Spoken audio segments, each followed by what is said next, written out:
It's Friday afternoon, 1 o'clock, and it's time to do our Instagram Live Q&A. So let's take a look at some of the pre-asked questions.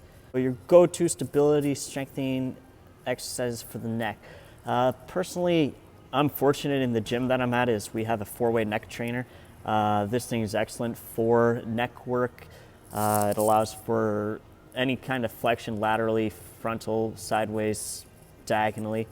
But if you're not as fortunate to this, something that I like to use is just something as simple as some isometric, some wrestler bridge with the Swiss ball up against the wall. Even just taking a towel and holding the towel and kind of pulling against it and resisting the pull. So it's kind of like if you were to hold the towel on the side of your head, you're pulling one way, but you're just trying to resist it. So you're doing a little bit of isometric work at the same time. And then if you're doing that with a partner, you can also have them kind of pull and release so that you can get some flexion and lateral flexion, some front and neck extension work all in at the same time. You can go all the way around the head doing this, which makes it really versatile. There's also a neck harness that's been made, and a weight can be hung from it. And what this allows you to do is the same thing as the neck trainer, but at the same time, you kind of have to keep your head at different angles. Whereas the neck trainer, you're fixed in what you can do. The neck harness allows you to do it from different angles. You can also load it up onto a twin pulley and do it. So yeah, those are kind of like the primary things I like to do when it comes to neck strengthening stability, is just start off with simple isometric work, then move into doing some concentric work. I'm definitely not a big fan of doing eccentric work when it comes to the neck, just because the neck is a little more complex than most muscle systems. You're dealing with a lot of spinal throughout the neck, and neck pain can happen relatively easily and quickly if you add in dedicated eccentric work. That's why I like to just start off with isometric and then light and progressively adding into doing some more concentric work when it comes to the neck. Best 3 supplements for fat loss for aesthetic purposes, natural bodybuilding competition. All right, so for this, instead of taking a look at supplements that are specific to fat loss, because in reality, I don't actually believe any supplement other than ephedrine or banned substances are really dedicated for fat loss. Instead, I prefer to look at things that are actually going to either improve the natural health processes or increase work capacity, which if you increase your work capacity, you're able to burn more energy burned equals more calories burned, so you're going to speed up the fat loss process. So stuff in this regard, I like looking at like your beta-alanine, since that was fairly cheap. If you have a sensitivity to beta-alanine, using some sodium bicarbonate, simple baking soda in a pre and post workout can also help with this. Its main purpose is to buffer lactic acid production or many hydrogen ions as quickly. Well, not necessarily as quickly, but you're buffering them, so you're actually eliminating them faster and getting them back into the energy cycle. So when you do this, you actually increase your work capacity. When you increase your work capacity, you're able to do more work. This could be you're taking your typical 12 RM and you're able to do it for 13, or you're able to do an extra 2.5 pounds on your 10 RM. So if you're able to then add 2.5 pounds more, you're now over 10 reps, you did a total tonnage of 25 more pounds total, just using a very simple example. And that's a single set. Multiply that out by 3 sets or multiply that out by an entire workout. You could be adding as much as, 250, maybe 400 extra pounds of total tonnage for the workout. And when you're increasing the total tonnage of a workout, you're going to work more. Something else I like to use for this is ensuring that all of your micronutrients and vitamins are up to snuff. This way you're in a healthy state to be able to burn fat. So looking at a good multivitamin and magnesium products for men, especially if they're starting to get a little older or if they're exhibiting signs, let's just say lower testosterone levels, adding in a zinc product can be beneficial to them. Their physiology overall is going to be healthier. In regards to a third supplement for fat loss, I'd actually go with branched chains or essential amino acids and or a very high quality protein source. My reasoning for this is that This way you can ensure that you can keep the calories a little bit lower. So by keeping calories lower, you're going to use more fat in the long run. You're going to cut fat a little bit faster. And by keeping protein higher, your overall nitrogen balance in the body and your amino acid stores are going to stay higher, which is going to allow you to be a little bit more protein sparing. When you're protein sparing, it's going to allow your muscles to keep their strength, size, and overall hypertrophy levels.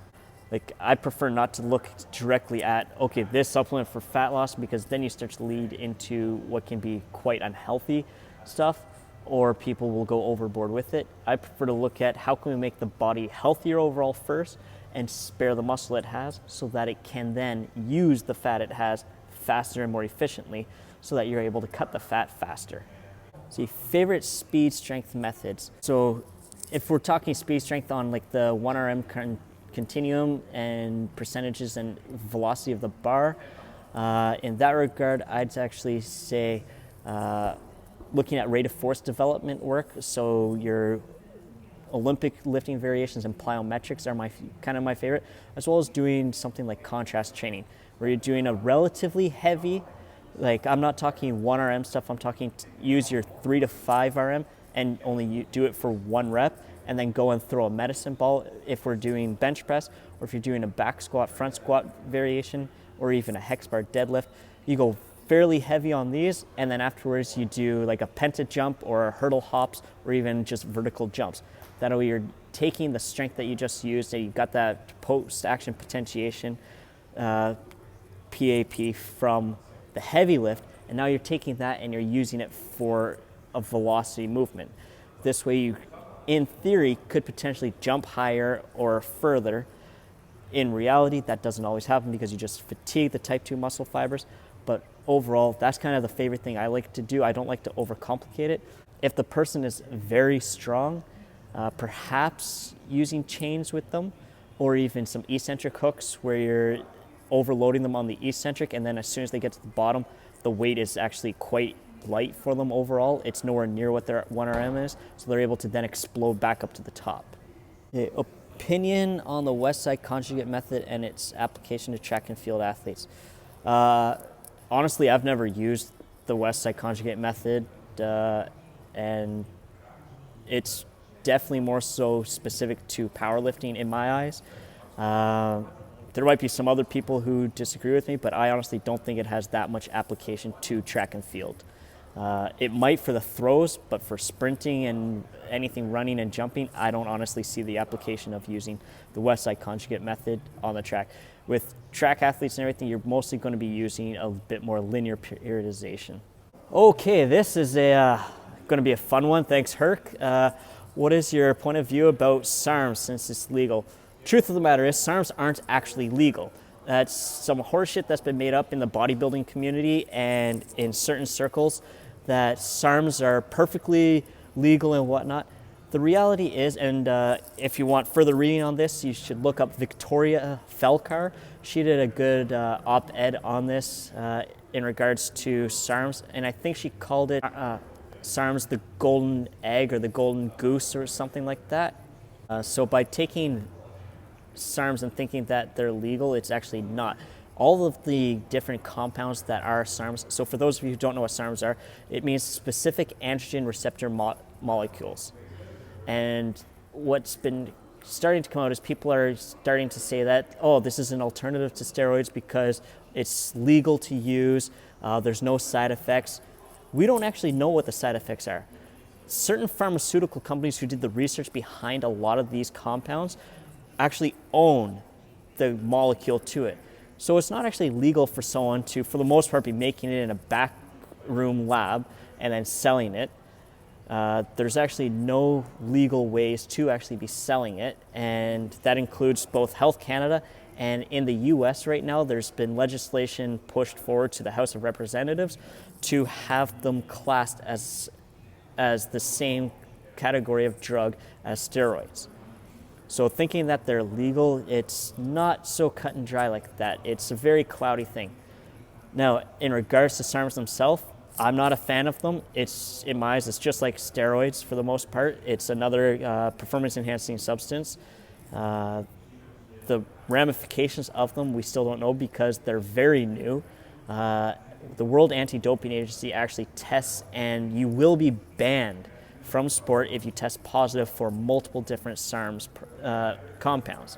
So thinking that just because it's quote-unquote legal when they aren't, and taking them and you can't get caught or there's no downside to them, the truth is you can be and you will be banned from sport. Just a couple of years ago, Canada itself had a couple of cases within track and field where an athlete tested positive for, I believe it was SARM 22, and he was subsequently suspended. And he was, I believe, named to our 2015 Pan Am Games team. So I hope that kind of gives you a little bit of background into if they're legal and whatnot. As for the use of them, I would strictly say bodybuilding, since how it's an unspoken thing that the vast majority are enhanced or non-natural. But if you think that you're going to be still able to call yourself natural while on SARMs in bodybuilding, you're wrong. You're cheating the system, just like if you were to just microdose testosterone and then compete in a natural show. SARMs are just another category of drug that helps to improve recovery and hypertrophy overall. Do I have an actual ethical issue with them? No, I don't anymore. I've kind of given up on the whole thinking that it's ethically wrong to use various performance-enhancing substances for the general person. Within sport, if you're claiming to be natural and you're using stuff, you're just a dickhead and you're cheating everybody, including the spectators and those with money invested in it, as well as those who are doing it naturally. And you claiming to be natural, just piss off with that. Overall, my point of view on SARMs is people shouldn't just be hopping on the SARMs wagon thinking that it's this golden goose with no side effects. We don't know yet what the side effects are because they've only been introduced kind of into the fitness and bodybuilding world in the past several years. It's going to take a little time before we start to see some of the negative side effects that come about from them. Also, we should maybe take a look at why did these pharmaceutical companies who created them stop pushing the research and whatnot on them. Because if there was a way for them to make a crap load of money, you bet your ass that a pharmaceutical company would have kept going down that rabbit hole of how can we milk this for all of the money that we can get. Because from what I've seen research-wise, there is some definite uses for it, especially in the elderly population where muscle wasting happens at an accelerated rate. So if they're able to keep muscle mass longer, as they age, all the power to them, because it's going to prolong not just their life, but it's also going to extend their quality of life to be better. So Herc, I hope that answers your question on SARMs. When it's you, don't use them. So how to carry reps, tempo, contraction types when doing reverse hyperactive as opposed to something like a back extension. I assume you actually mean reverse hyperextension, not hyperactive. As opposed to something like a back extension. So the tempo can be kept relatively similar, but for the most part with the reverse hyper, it's going to be a lot faster tempo. You're going to be going, if you're using the Poliquin system of tempo, it's going to be kind of more like a 1 or 2 on the eccentric, and then it's going to be for the most part an explosive concentric, so lifting of it. And then you might pause for 1 or 2 seconds at the top if you're feeling really adventurous. But for the most part, reverse hypers are just done going up and down relatively quickly. Just builds up that low back and the glutes. Reps, I would say the reps for this should be kept moderate to high. Like I loaded up our reverse hyper here in the gym the other day with quite a bit of weight. And it's just uncomfortable if you start going really heavy. There's not really any extra added benefit to it. If you want to go heavy, deadlift and squat. For this, it's an accessory type exercise, so going with higher reps, I would say, is a little more beneficial. Like anywhere 10 plus reps, I would say, is the best kind of window. There might be points of time where going with lower reps might be a little bit better and a higher overall intensity, but my personal preference with the reverse hyper is going with higher reps. So I'll pick this back up again next Friday. Alright, thank you for watching right to the end of this video. If you'd like to see more content by me, click the subscribe button here, and for another YouTube suggested video by me, click here. And if you liked what you saw today, don't forget, click the little like button below. Until next time, Coach Tony, Wrestling Podium Performance.